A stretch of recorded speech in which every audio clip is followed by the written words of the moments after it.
Can everyone see my screen? It's a popular question. Hi, Yewande. Yes, we can see your screen. All right, all right, all right. Hi everyone. My name is Yewande. A lot of speakers have said and presented amazing things. So I'm just like, what am I going to say? Especially after the last presenter, I'm like, oh my God. Um, okay, but I'll start.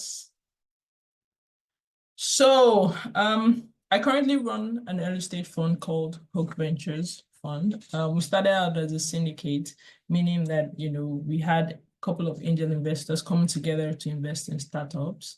And before then, I'd worked in corporate. I'd worked at Vodacom and Google, so I've seen that side of the table.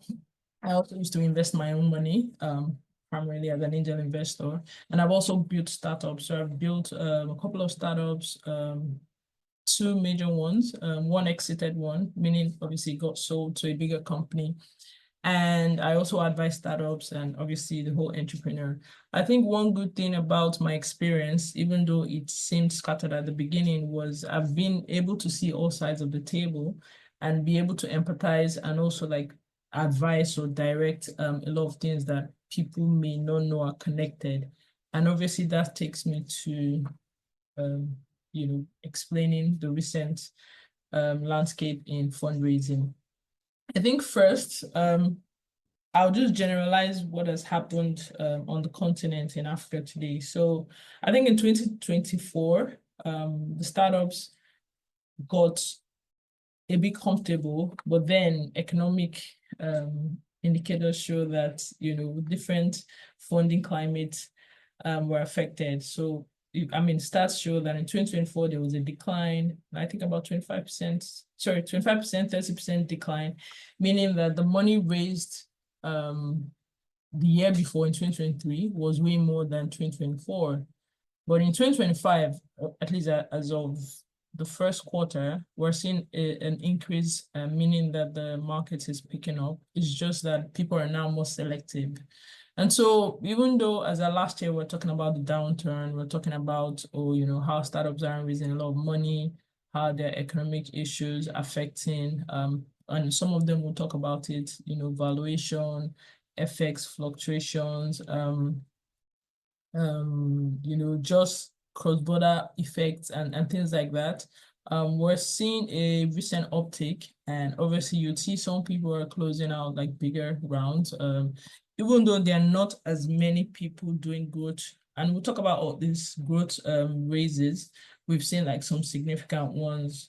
So I would say it was going down from 2023 to 2024, and we're seeing a recent, uptick, meaning one of the good things is the best time. I mean, I know every investor says the best time to build something is now, but with a lot of like additional like effects. And I know I wasn't going to say so much about AI, but with AI and opportunities, people can take advantage of technology in a different way, and people are willing to invest in that, especially when you're like an amazing team or an amazing founder. And it's important to know the global factors affecting fundraising. I know that people will say, oh, it's just for economics or financial people. I think the first one is rising interest rates. What does that mean? In terms of the economy, when there's inflation, meaning there's more money or the government feels like there's, a lot of money and people can, make more purchases than the demand. They try to balance it. And that's just trying to explaining like so 5-year-old. And so what they do is they raise the interest rates. But what happens is that because of that, the availability of spend power also is affected. The availability of invested capital or capital that can be invested is also affected. And because of that, some people are now more selective because then you have to be very choosy about what you put money in, since you don't have that influx of money. The rates are increasing, meaning the cost of the money that you have or you're borrowing is like way more expensive. There's also currency volatility. I mean, a lot of us are based on the continent, in countries like Nigeria, and we've seen how, the currency has, moved up and down. And, for some of it, it has lost value, meaning, if an investor was hoping that you make, I don't know, 100 million a month, 100 million naira a month, and they're trying to benchmark it against the dollar to understand the value of that currency. If the exchange rate keeps going up and down, it also affects what they forecasted to be able to make, or for you to be able to make in terms of value. Also, if you had borrowed money, for example, if you had borrowed money for your business in dollars, and you're using it for a steady or naira based activity, what that means is that the ability to repay that loan is going to be affected. Sorry, because by the time you convert it, you need way more naira than dollars for the same dollar. Sorry, 1 second, I think. Sorry. Also, in 2020, 2021, after COVID, or towards the end of COVID, a lot of VCs had focused on the continent, and not all of them were very experienced, but they had a lot of money, and so they've come to invest and to experiment around the market. Right now, most of those VCs have either been burnt or have gone somewhere else, and so because of that, there's not enough, like, I won't call it patient capital, but experimental capital for startups, and that's also affecting the amount of investment capital available. Obviously, just like I said, there's slower VC activity. On one hand, a lot of VCs are now more experienced. So as of 5 years ago, people didn't know a lot about the continent. You hardly find 10 VCs trying to invest in one deal. But right now, a lot of people have at least some initial concrete information about startups and what a good startup looks like on the continent. I think most of them have also worked with local partners. And so because of that, it looks like, they're still active, but they're slowed down a bit. And I think finally, the biggest change is, a lot of VCs are now focusing on fundamentals. I mean, in a way, it's balanced, it's unfair and it's fair, because especially at early stage, there's only so much you're just learning, you're experimenting. But I think the demand for you to know the fundamentals. So the fundamentals is just your financial fundamentals, your business fundamentals. Why are you building a startup? Profits, revenue, cost of doing the business, cost of sale, hiring. What a lean team looks like. A lot of people are expecting that more, and there's now more pressure. So, for example, if you're in, and we'll talk about some of the stages, you're in pre-seed. Before, you're just expected to have an experimental idea, a good team, and you get funded. And maybe seed, you have like some decent traction, you're doing well, we can see sign of growth. And then series A, you definitely have product market fit. But right now, people are expecting that at pre-seed, you have some form of core product market fit. You've figured out distribution. So the standards for pre-seed, or for even like early stage, super early stage family and friends, is way higher than before. For the founders, that's more difficult. But for the investors, they're also trying to de-risk some of the unnecessary things that they've gone through. And obviously, we'll go through that. And so what are investors prioritizing? Obviously, the number one thing is, evidence of traction. And it's not just, I have 10,000 likes on Instagram, or, I have a wait list of 50,000 people. That was cool as of 5 years ago. That was cool as of 3 years ago. But right now, people are looking at, okay, are people really paying for what, you're building? The customer growth, are you really like increasing it? And they want to know, they want to check. A lot of VCs would even like download your product and try it out right now. Unlike before, you just pitch to them and they're like, oh, we like you, we like your track record, take this check. I think they're looking for signals that your solution really works. They're getting people in the local market, even foreign investors are like, oh, what, Yewande, can you help us check this out? We had this person pitch to us. They said they have 5,000 people. Can you vet that? So there's more due diligence. I've had investors say, oh, you're making $10,000 a month. Can you show us? And then you have to open your, obviously if you can share, you have to open your payment platform to show how much transaction, because the thing about investors, some of them are really smart and they can easily tell when you're exaggerating. So they really want evidence of good traction. They want clear paths to profitability. On one hand, this is harsh on the founder. On the other hand, this is just the VCs trying to understand that you know the journey you're on. It's not just about production. They want to be able to say, okay, you know what, right now we're not profitable, but this is what we can do to become profitable. They want that thinking. They want like much more intentionality about what you're selling to them. They want to know that you have local context. This is very, very important, especially when you come to pitch to a VC and you're saying, oh yes, we're in Lagos and we're thinking of expanding to Abuja and, Ibadan. And, obviously most VCs know it's not that easy to just go to Abuja and set up or Ibadan. Or worst case, you're in Ghana and you say, oh, I want to expand to Kenya and I want to expand to Egypt. And they're looking at the differences in, location, doing business there. And they just want to be able to know that you know what you're doing, and it's not just wishing that, oh, okay, because I have 1,000 customers in Nigeria, over the next 3 years, I'm expanding to Ghana and Kenya, and then you put it on your slide and you don't even know what you're saying. So people want to be able to know that you have that local context. People want to be able to know that you have a way to navigate the markets and you're not just selling like pipe dreams, even though dreams are good, but not pipe ones. They want to know capital efficiency. So they want to know that, okay, you're using money well.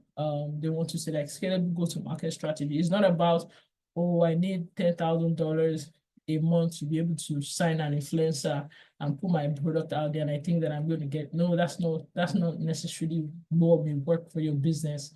Or you know what, most first-time founders feel like, once I build this beautiful product and I use money on marketing, I'm going to get customers. They're always running to marketing, and investors know that that's not necessarily the first thing you should do or the best way. So they want to be able to see that in your thinking, in your track record, in what you've done. More importantly, these days, they also want to see, this is like, if you go with anything, or if you don't go with anything and you want one thing to go with, there are two actually, one after this, distribution advantage. Investors right now are looking for founders or teams that understand that they have an advantage in terms of distribution. So especially when you're doing B2C or even B2B, they want to know, okay, how are you going to get that growth? Like, do you even know how you're going to distribute your product? It's not just putting it online. What channels, what communities, what partnerships, how have you thought about this? Okay, are you going to hire to be able to solve this, or are you going to like use strategic partners, or have you figured out this channel that nobody has figured out, or have you figured out this clusters? They want to see that thinking, and they want to see what your advantage is, because at the end of the day, they're giving you money to continue what you've proven and also grow. And growth is tied to distribution. Like, you cannot, even if it's online. So even if it's Microsoft founder saying, I want to see a laptop in every home, and then understanding, okay, how does that laptop get to every home, or how does that personal computer get to every home? They just want to have an idea of, okay, you're ambitious, but right now you've unlocked 1, 2, 3. And because of the way you've thought about 1, 2, 3, we believe that you'll be able to think about 5, 6, 7, 8, 9, 10. So that's what they're thinking. And obviously, finally, a lot of VCs are now more focused on governance. They've seen, founders mismanage funds. They've seen founders, be very unethical. They've seen founders abuse power, both physically, sexually, all sorts. And so investors want to know that you have at least guidance, whether with your lawyers or whether like legal trunk, or whether with like, a board of advisors, or like you have a plan to kind of do things, and then they see that in your setup, in your makeup, in your bylaws. And they just want to be able to know that, when they're having a conversation with you, you're on board, and you have good character, you have good references, and that is also in your DNA.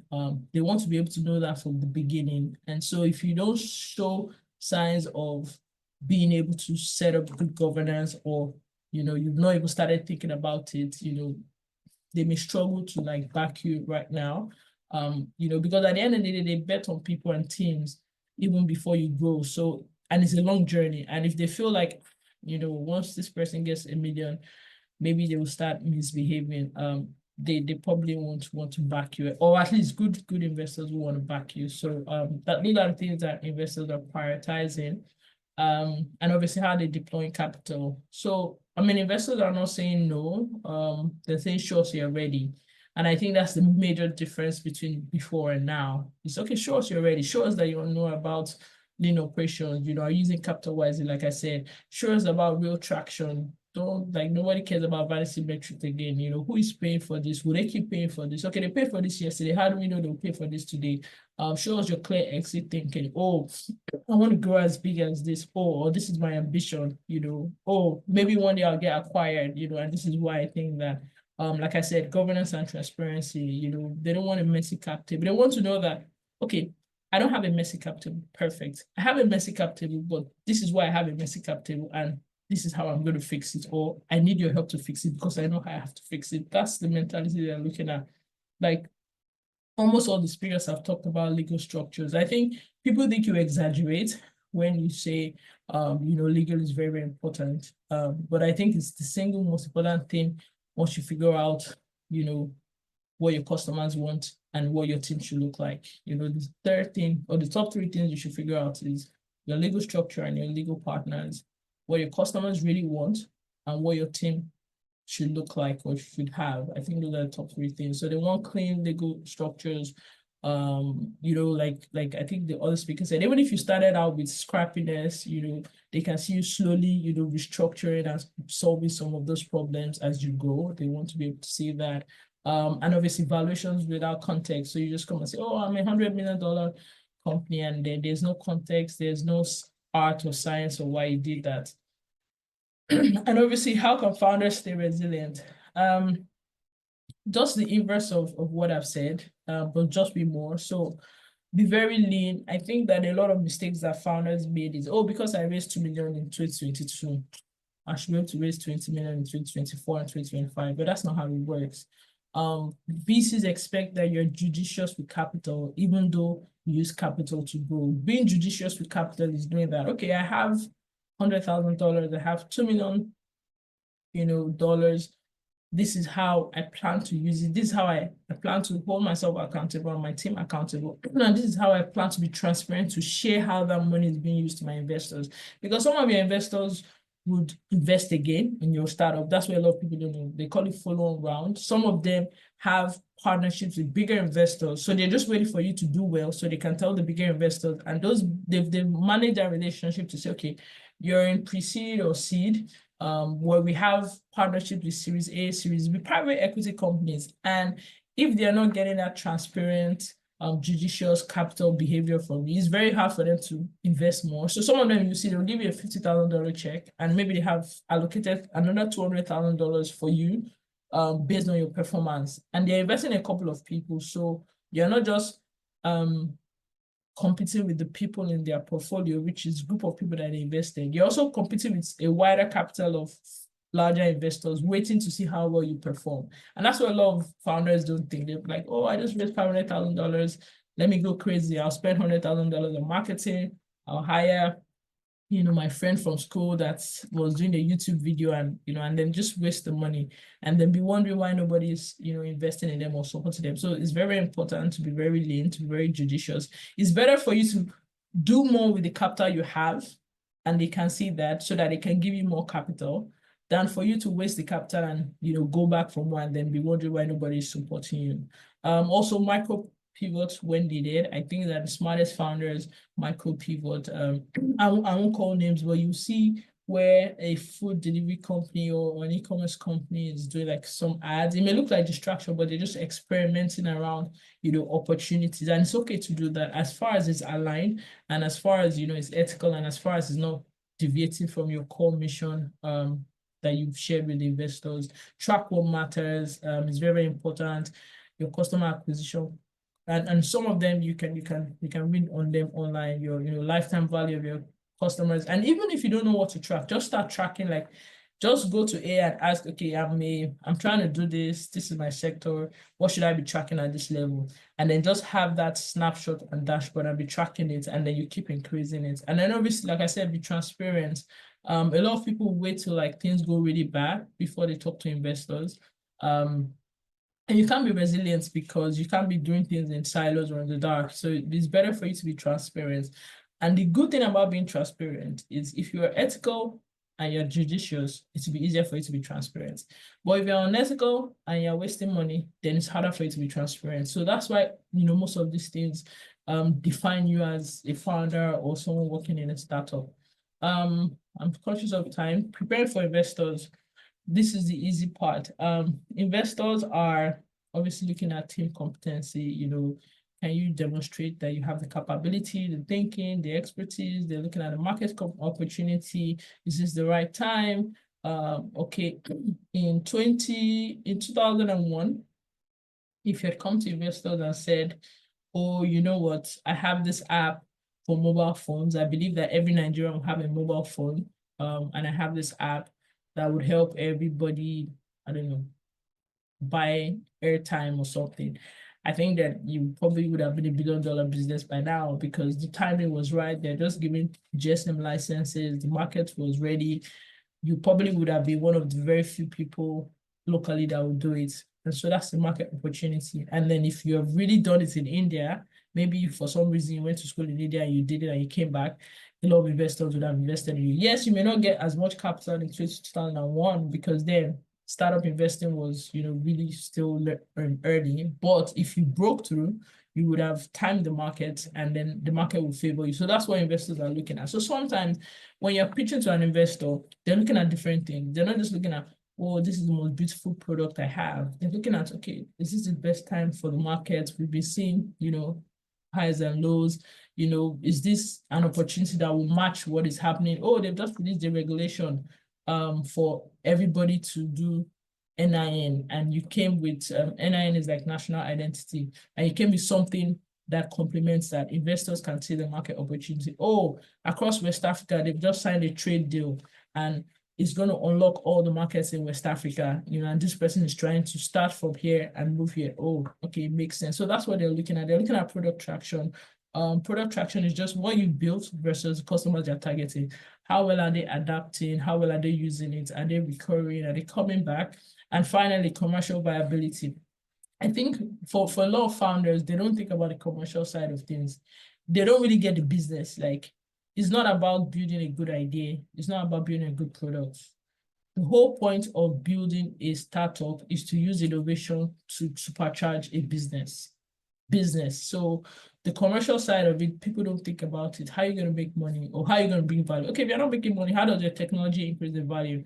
Okay, Facebook bought Instagram for 1 billion. What was the value in it? Okay, we're not talking about recurring revenue. We're talking about value. What is valuable to the economy in what you're building? I think that's what a lot of founders miss when they are pitching to investors, or whether, especially this climate where almost anything can be built right now. So it's not about building. So what is commercially superior in what you're building? And which is why distribution matters, which is why, obviously your team matters, which is why using capital judiciously, because commercials have good fundamentals like profit, loss, all those things matter. And investors are also looking at that because they're giving you money to make more money. They're not giving you money just because they like you. They're giving you money because some set of people have given them money and they need to multiply that money, and you're one channel to multiply that money. And since it's all commercial, you also have to have that at the back of your mind. I hope I'm not running out. So I'll just touch a bit about, I know a couple of people have done pitch deck, but just to tie it all in, obviously when you meet an investor, you're going to pitch, they want to see your pitch deck. This has been said, I feel like pitch deck resources are everywhere. So same thing, what's the problem you're solving? What's the solution? Market size and opportunity, like I've said, business model, how you're going to make money or how you're going to make value, go-to-market strategy, how you're going to expand, how you're going to distribute, how a customer is going to find you, traction and milestone. Okay, this is what I've done versus this is what I think I'm going to do. And sometimes traction is not just about money. Traction is just the evidence of the things that you have done to show that you can be successful. And sometimes that involves, oh, I've signed a partnership with this legal and this bank, and they have 1 million customers, and the higher the barrier to entry for what you're doing, the more the investors understand the value. You get, oh, I got CBN to approve me into their sandbox, and right now we testing with them, this AI tool and everything. You get, investors understand, the barrier to entry, and if you're able to do it, they can actually attribute value to that. So that's also traction. obviously your team, who are you, what have you done, why are you the best people to do it, your roadmap. They want to see your thinking. Okay, what is your ambition? Okay, you're a young team in Enugu, or you're a young team in Accra, and your ambition is to XYZ. They want to be able to follow you on that ambition. Investors like multiples. They're not trying to add. They're not trying to do 1+1. They're trying to do 1 times 100. So if your ambition is like really big and you understand it, they're ready to back you. And obviously, how much do you want, or what are you asking for? Oh, we want XYZ. Just list it, and it's very clean. It's very easy. But you'll be surprised that even until now, 2025, a lot of people get it wrong, and I don't know why, but everybody gets it wrong. And obviously, if you're presenting, because investors always have like maybe 5 minutes to look at your pitch deck, there's so many things that can put them off. So imagine an investor is looking at maybe 10 pitch decks an hour on an average day. People fail, people send WhatsApp, email, everybody's pitching to you. They're already like jaded and filled with a lot of information. They've seen your startup like, I'm online, like 50 times. The thing you're building, they've seen other people building it, because founders always think, oh, I'm the only one God gave this idea, so it's so unique. But investors are seeing everything. It's just like, I say, like someone applying for a job. You send your CV. You don't know that 100 people have sent their CV. You said you have a master's. 50 people said they have a master. You said you have this certification. Another 20 people have that master's and have that certification. But how do you stand out? So obviously, basic, just be clear problem. Don't try to make it so fancy. Just be clear about the problem. Don't use big words. This is the problem, and how do you know that is a problem? Investors are smart. They will understand. Very clear visuals. There's no need to make it the most beautiful deck, but it has to be clean, because they have to actually like visually connect with it. Keep it concise. Like I said, no need to use big words. It's not about doing like 50-page deck and then expecting an investor to read 50. It's like CVs. Investors just read like 5 minutes. Problem, solution, market opportunity, team. Under 5 minutes, they want to be able to know if they want to talk to you. Because after reading the pitch deck and reviewing it, they actually know the pitch deck is just to say, okay, please look at me and engage me in a conversation. So they need to see something that stands out to them to be able to have a conversation with you. And obviously practice. A lot of founders are unprepared. I always say, practice with your friends, practice with accelerators, practice with like investors that, you have nothing to lose, and then go to the investors that you really want. And then obviously, if the investors like you, I think a couple of people have talked about due diligence. If the investors like you, you move to due diligence. So they see your pitch deck, they have a conversation with you, they think they like you, they go to due diligence. So due diligence, they're trying to figure out, okay, founder fits. I think I put this in red, coachable, because a lot of founders don't take it seriously. Investors want to know, they're going on a journey with you. So they want to know if you're a coachable founder. What a coachable founder looks like is you listen. You challenge them, but you allow them to challenge you. You're not like full of ego unnecessarily. They don't feel like they want to give you money, and then at the end of the day, they don't feel comfortable. So it's like dating as well, just like with your co-founder. Good investors. If you're a good founder, you probably want a good investor. If you're a good investor, you want a good founder. And then one of the things that they want to be able to, and so that's what they're gauging during due diligence. Oh, they told you to correct something, and something maybe in your legal, maybe your founders agreement, they spotted a flag that, they gave you advice, they told you, oh, you're getting to Series A, you need a board, you're like, no, I don't need a board, and I'm very good, you get, or they say, no, in this market, you don't have a license, you'll get a strategic partner, and you're proving to be difficult. Those things can stand out as flags, and investors can be like, oh, I don't think I can go on the journey with this person. Maybe I fit for somebody else. Maybe I know it fit for us. Obviously, they're looking at your tech and product versus what you said is doing versus the numbers you said. A lot of founders give exaggerated numbers, and in the past, maybe investors just let it fly. But right now, I think investors are doing more due diligence. Your financial records. It's always good to, as you grow, start putting together financials properly. You may use tools in the beginning, but try as much as possible based on the stage you are. Even if it's a fractional accountant or a one-off yearly thing for them to put your books together is very, very important, because like I said, for you to be judicious in capital efficiency, that is taking care of the money well, you also need to keep a record of that properly, and you need to be transparent. So investors want to be able to see your financial records. Obviously, we've overemphasized your legal documents, clean cap table, all your documents in a folder, and obviously show records or parts for governance, very, very important. And obviously the final part is building relationship with investors. Panache, how much time do I have? I feel like I've talked too much. Hi, Yewande. You can go on for about 5 minutes. All right, cool. So this is the last part, building relationship with investors. I think that I've had people walk up to me and not act like I'm human, So I feel like investors, as much as yes, you're excited to pitch, I feel like you should first of all understand that they are human beings just there, and they want to connect with you. And what they connect with you and how they connect with you is also how they process the opportunity for investment.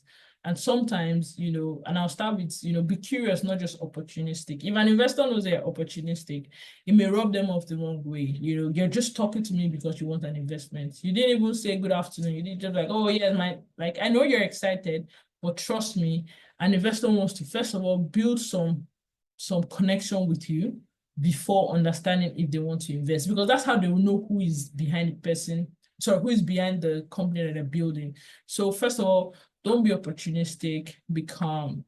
Try and build a human connection. Don't be too familiar, but at the same time, don't be too robotic. Just be civil, have pleasantries. If they wrote an article, compliment them. If you really read the article, like connect with them in other ways than pitching, and then try to pitch. Now I'll move that to warm intros. It's possible that you don't know this investor and you're never going to be able to see them in the time while you're raising. So you can use warm intros. You can build relationships with people that have connection to investors. Oh, hi, Yewande, I saw that you're connected to this investor on LinkedIn. Can you do me a warm intro? If you're of good character and Yewande believes in what you're building, she will definitely do a warm intro for you. If Yewande is a good person to the VC and they have a good relationship and they trust Yewande, they will open that deck, just because that's how warm intros work. Investment is a relationship business. That's what it's two things: relationship, financial, and obviously innovation. That's what investment is, relationships. So you can build relationships before you need them, and then leverage them when you need them. So use warm intros. Warm intros work all the time. I find it difficult to give warm intros for founders that have no good character, and everybody knows, because my reputation is also at risk. So use warm intros. Remember, build a relationship before you need them and leverage them. It's not when you need something that you now realize, oh my God, there's one day, let me send her a message on LinkedIn so that she can message, XYZ. No, that's not how it works. Investor, like I said, they were human beings. We're not just robots behind investments. And then if you can, segment your decks, yes, you can upload a single deck somewhere, because obviously you're battling so many things as a founder. So I've been a founder before, so I also know all the challenges with founders. You're battling a million things. You may not have time to send targeted decks, but if you can, at least rename the decks if you're going to email it. So don't send me Caprica Ventures deck and you're sending it to Hook. Sometimes investors can be nitty and pick on those things. Do you get? And be like, oh, maybe it wasn't meant for me. Do you get? So if you're going to do it, you can upload your deck or a couple of decks, depending on what you think. So if an impact investor, for example, if you're trying to pitch an impact investor, they're probably more interested in the impact of what you're building. They want to know how it connects to SDG goals. They want to know how many people or how many jobs you're going to create potentially. They want to know gender balance. You need to highlight that thing. If you're talking to maybe an A16Z or something, they probably right now want to know what you're building and how AI is going to supercharge that. Do you get? So different investors have, or at least different buckets have different focuses. Stay visible. I always say this, that when investors find out about you, they actually follow you or search, and they see what you're posting. So I'm not saying don't have a life, but don't go on Twitter and be shouting every day and be abusing people. And then you now come and pitch to an investor. Trust me, an investor already kind of has an idea of who you are, because the first thing when they hear about you and they're interested is they go search, they check on LinkedIn, they check on social media. And so if you're chaotic online, that may just be a red flag for the investor. So stay visible, post about your work, but don't make noise, like signals. Oh, we built this. And I think at one point, there was a time when everybody was building in public. Oh, the team was able to cross this. Like, be intentional about how you're visible. So don't be noisy, but send signals, because when an investor hears about you, sometimes they go to the internet to find, and when they see like your track record, oh, this person as at 2022 was doing this, and as 2020 they are doing this, oh, 2024, oh, wow, let's talk about it. And that has already formed an opinion, but you don't know, because they're just jumping on the 15 minutes call thinking that you're going to talk about your beautiful product, and the investor is going to be like, yes, let's go. So that's not how it works. So let investors see how you also evolve. Oh, you finished university 2 years ago, you were best in class, you wrote an article, you get, they read it. Oh, this is your opinion about financial inclusion. They saw it. Oh, you wrote a thread about, how AI can supercharge this. So, some of them will see. And some of the VCs have teams. So they have an analyst, they have an associate, and those people go around to research. And imagine if they discover that, oh, you actually touch on a couple of things, and then you're building, and then obviously you already have much more credibility than somebody that has never been visible, has never posted their company. You get, we're in an internet age. In fact, we're in an AI age. So imagine how much more information they can gather about you, and respect time. Be very clear, don't waste people's time, follow up with grades, be organized, same thing. But I think that's all I wanted to touch on. I hope I was able to touch on as much as possible. I know other speakers had touched on a couple of things, so I'm hoping this helps to give you like an end-to-end view of how an investor is processing right now and in general. And thank you, Panache. I don't know if anybody has questions.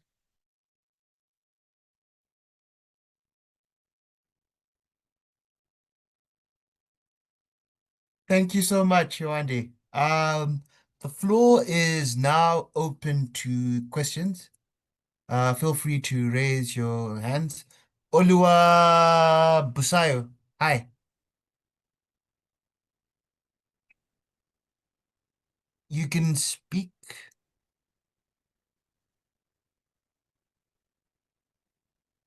There's one question that I can see. Feel free to unmute yourself. Olua Busayo.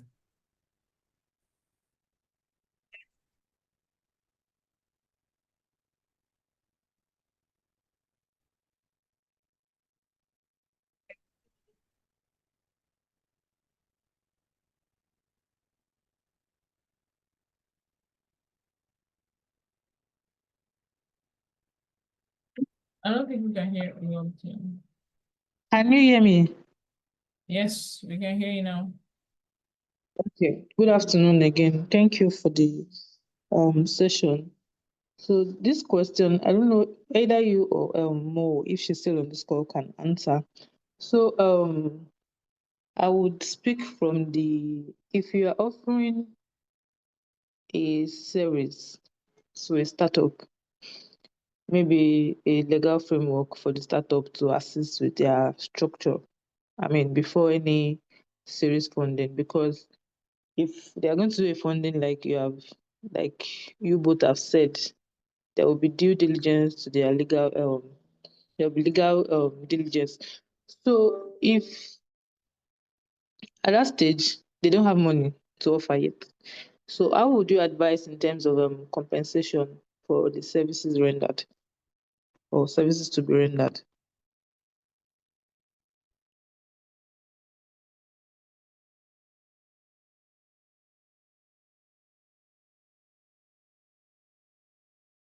Hi, Yewande. Thank you so much for for the presentation. I have a question for you, but I would ask it. This is Mo speaking, by the way. Thank you so much. Yeah, I'm very grateful that you could make it. And we really, really appreciate it. Thank you so much. I have a question, but I think this particular question, maybe I can take a stab at it. Please, if let me know if I get your question right. So you're saying that before a startup raises money or a founder raises money, they need to put their house in order, and then they need services of maybe consultants to help them put their house in order. right? Yes, startup, How do they, actually. yeah. Okay, so how do they pay for those services? Yes. Ah, I see. Okay, so I do know that, and I mean, Yewande, of course, you can jump in as well. But I do know that for a certain period, especially, you know, a couple of years ago, maybe even now, actually now, a lot of people in the startup ecosystem are very generous with their time. At least because people understand it. I mean, one of the things that Yewande said is she has also been a founder herself. So she understands the pain points that founders kind of go through. When I say generous with their time, it doesn't even have to be directly, right? That they're talking to you one-on-one, but they share a ton of stuff in different places, either on, you know, on their socials or on LinkedIn, or maybe they even have a newsletter that they write about these things. I think it's very important to build those relationships, even if you can't even build the relationships, you know, one-on-one, you can build this sort of online relationship where you follow what the person is talking about, how the person is talking about it. It gives you some sort of direction, right? That's one thing I also wanted to say. So you're not starting from zero, absolute zero, right? There's also a ton of resources out there. Vazi has a startup library, Y Combinator has a startup library. By the time, even if you don't have money to get a consultant to put your legal data room together, by the time you are speaking to the investor, and by the time you have done your own personal research, you're going to be in a good place where you kind of understand the documentation that goes into a legal data room, for instance. I'll tell you something. A lot of founders that come to us, and I'm talking from the Vazi side, they have some sort of data room. They only come to us at the point where the investor is now asking, like the investor is now asking for more technical stuff, and they know that a law firm has to prepare it for them. And usually, we as a law firm are typically flexible in certain circumstances, depending on, you know, we know that, okay, money is coming in. All they just need to do is get over this so that they can get to the money.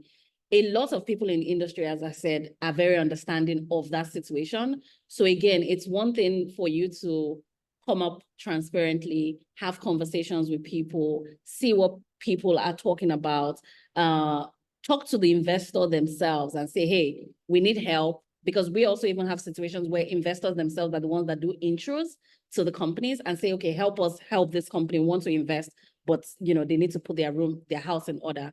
But by the time people even come to us, a lot of the founders who eventually get funded, honestly, they have something on ground as well. And that's because they've done their own personal research, and they've sort of put, it may not be perfect, but we're not usually starting from zero. And in those kind of situations, whatever lawyer or consultant they're talking to, especially when they know that there's a serious investor on the other end, they might be able to offer you a flexible arrangement. So that's how I answer that. But Yewande, I don't know how what you think from your perspective.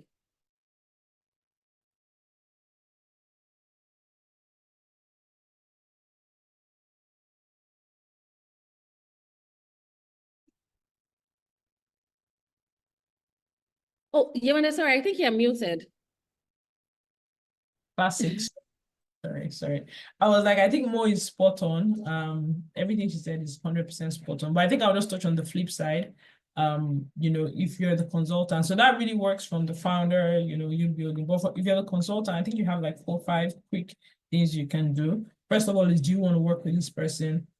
Then you have pro bono, meaning, okay, I like this person, I think I believe in them, I want to do it for free.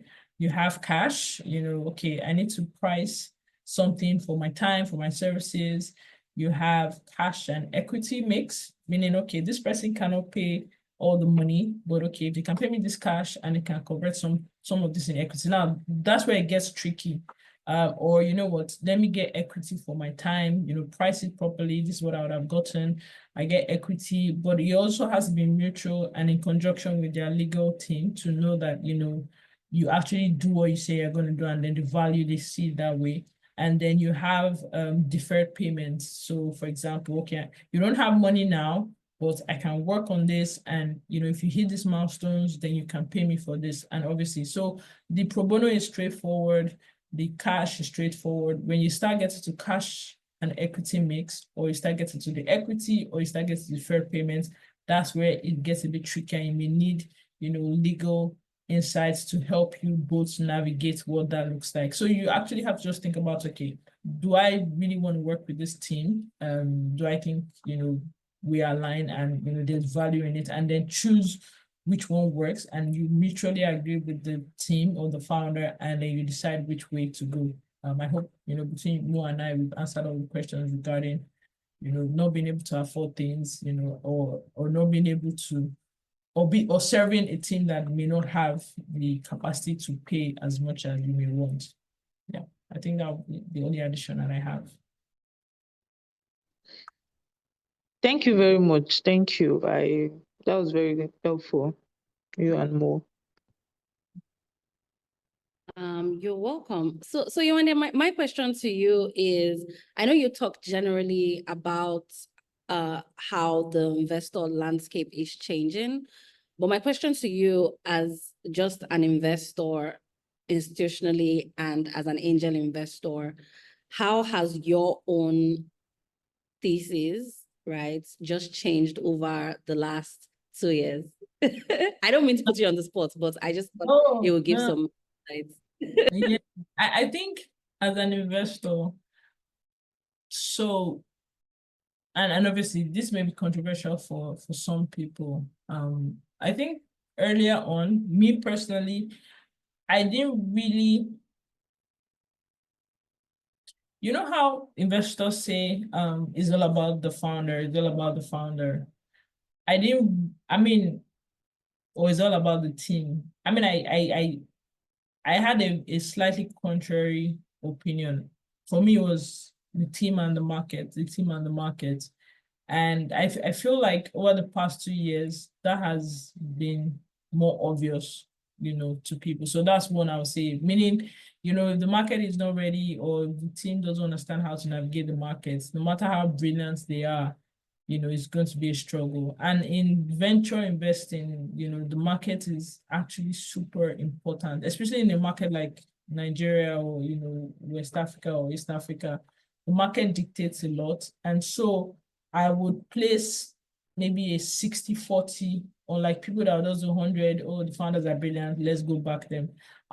Because even the founders don't know how hard the market is or what the market. So if you're not an investor to help them navigate it because you understand the markets, both of you will struggle.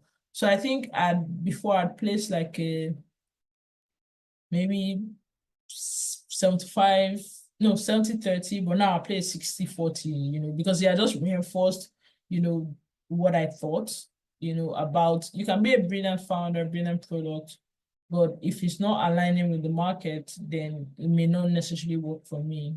So that's one thing that, the market plays a huge role, and a lot of people underestimated it because in VC investments can be sexy. I met this brilliant, and people say, yes, founders will figure it out, but then it just makes it harder for the founder if there's no market founder fits. That's what I think. And so that has changed. I'm leaning more towards my initial insights or my initial thinking that, founder market fit is a very important thing, and the market has to be somewhat available for whatever the founder is doing. So that's one. Second one, which is a little bit what I've learned, is founders also change. They can change for good and they can change for bad. So it's very hard to measure a founder's character, at the beginning of a journey. And so I don't have all the answers yet, but I think that's also now part of the risk you take when you are investing. Meaning, the founders look good, you've known them since secondary school, they've been behaving well, but you don't really know how they're going to behave when a bit of success comes their way. So I guess right now we just factor it into the risk to say, okay, even if we only back amazing, good character founders, there's some room that some of them will still derail. And because the founder is like the lifeline of the company, that can set the company astray. So I think we've just baked it into, okay, part of the risk that you take, because you can't really know right now. We've seen it over the last 5 years.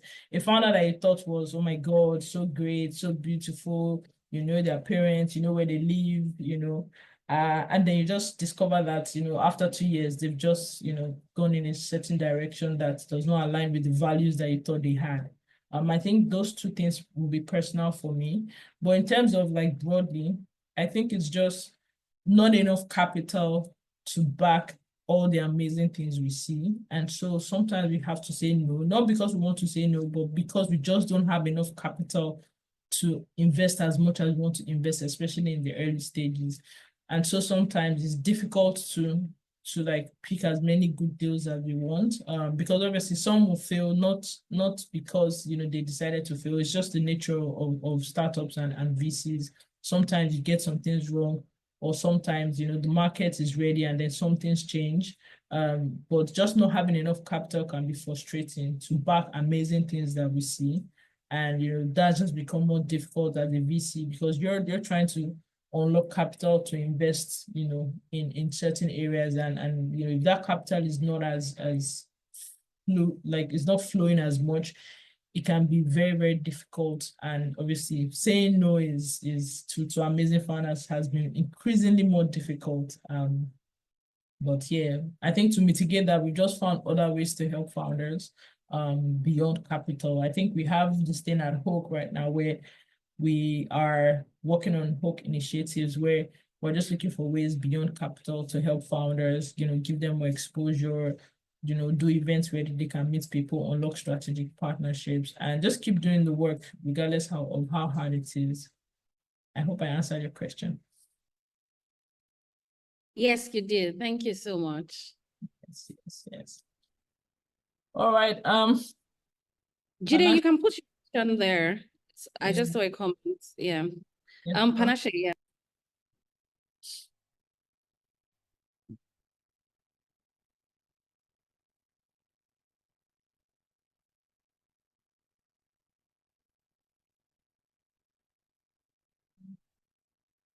Yes, I think Jide, you can put your question, Panashe. Yes, you can.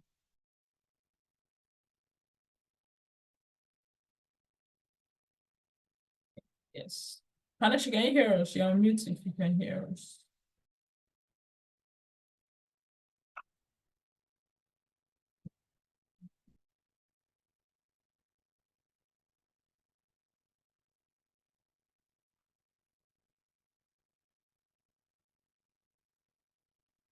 Can anyone? I can hear you. I can hear you. Yeah. Panashe, please, you can go ahead. You are muted if you're speaking. Yeah, I think he's someone else.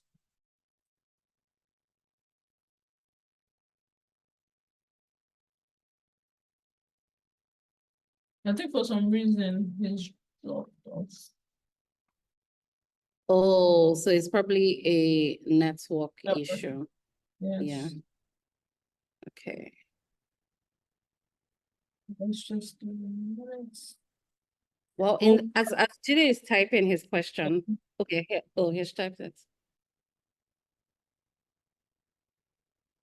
Oh wow. So Julia says, I'll get your perspective on a founder who's working on distribution solution, but no, he needs more founder and he's the only one on board right now.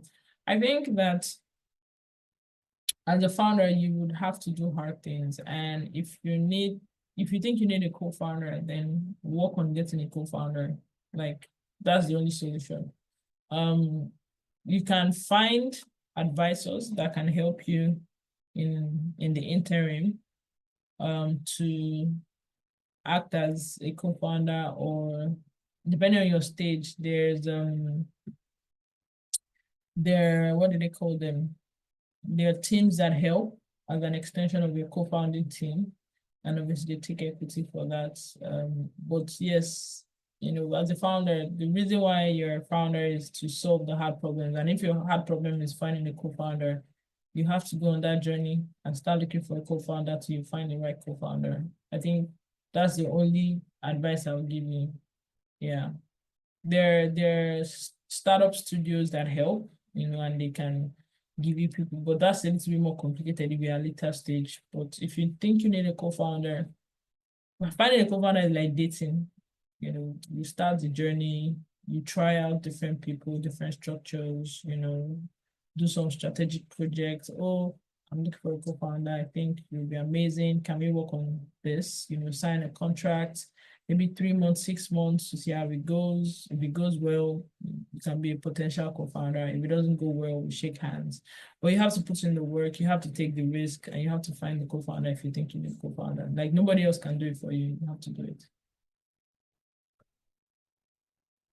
Yes, I'm 100% aligned with that. And one of the core things is when you're trying to raise money from investors generally, you're asking them to go on a journey with you and put their capital in trust with you, right? The first person that you need to convince is the early team that is going to work with you. Your founder or your co-founder is one of those people. So a good test, take finding a co-founder really as a good test of how well can you communicate the vision enough for somebody to want to go on that journey with you, right? It's probably one of the hardest things that you would do as a founder, to find a co-founder. And I don't know if this has come up in any of the sessions, but co-founder issues is literally one of the core reasons why startups die. Not even from before they even get to the problem of lack of funding or not enough funding, or the market isn't ready or they aren't ready for the market. Before they even get to that, the co-founder issues can be so fundamental. Even when they found product market fit and they have money, if that co-founder relationship is not solid, then it would still create problems even when you have money, right? So essentially it's a hard thing, but just like Yewande said, it's a journey that you kind of have to go on and take it as testing ground to see how well you can communicate a vision enough for somebody to want to go on that journey with you.